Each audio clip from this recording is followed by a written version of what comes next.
right, you guys, number 3. Okay, this is not about John today.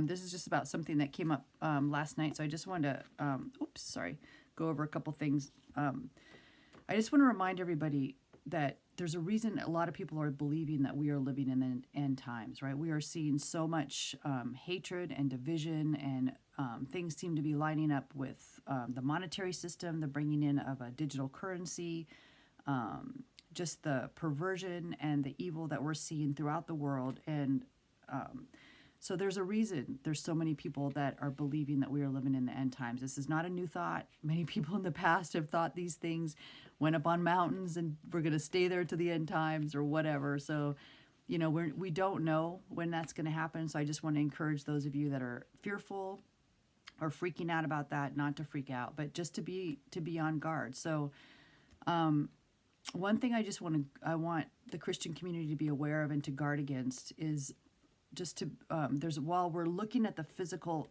things that are coming about that seem to really push the agenda of the Antichrist and the end times, with the machinations that we see with wars and rumors of wars, and like I said, the digital currency. The one thing that we have to remember is that it's very clear about other issues that are going to be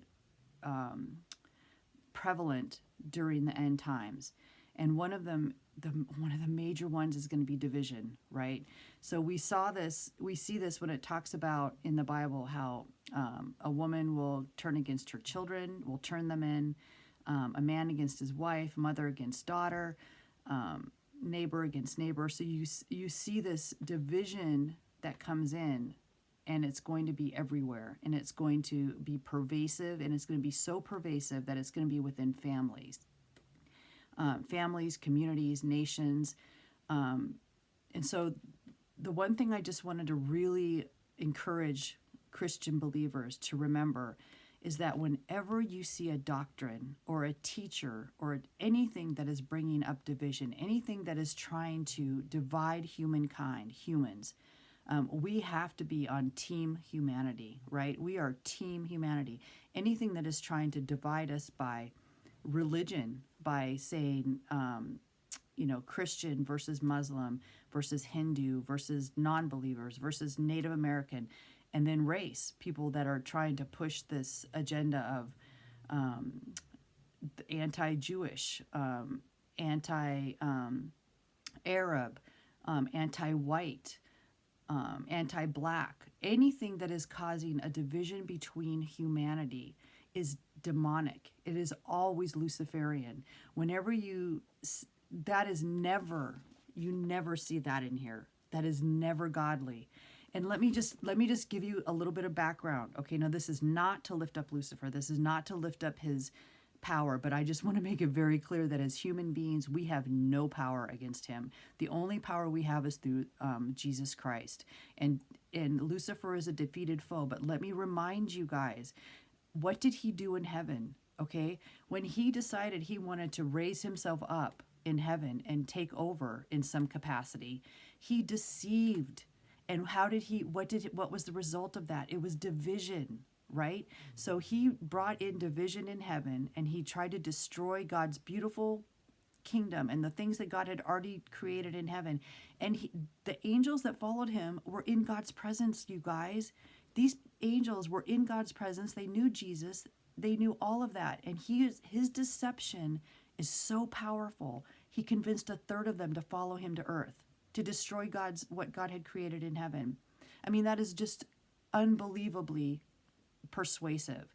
So now, here on earth, his entire goal, we are created in the image of God. When God sees a human, he sees his child, right? So he doesn't want anything to happen. Every one of us are precious in God's eyes. Every one of us, no matter what your color is, no matter what your background is, no matter what you've done, every one of us is called to be in his kingdom. And he doesn't want to lose one of us. But what is Lucifer doing? He's trying to do just the same thing he did in heaven. He is trying to take as many of God's children with him to hell. And how he does that is through lies and deception and division. If he can divide you and get a little tiny sliver of hatred in your heart towards another human, then that's a foothold. So anything you hear that is bringing in division, bringing in any kind of hatred against a group of people, or trying to cause, that is never godly. That is never from Jesus. That is always Luciferian. And there are political systems that are based on Luciferian concepts that utilize that to divide and conquer and further their kingdoms. So let me just encourage you. And here's another thing that came to my mind, which just blew me away. So he's trying to divide and conquer, right? So he's trying to take as many of God's children with him as possible to hell, just like he did in heaven. So what blows me away, and this just about made me start just weeping, was, okay, so you think about Absalom, right? So people who have children, can you imagine what it would be like to have to, if you have a child that rose up against you and hated you and wanted to do everything they could to destroy you? Can you imagine that?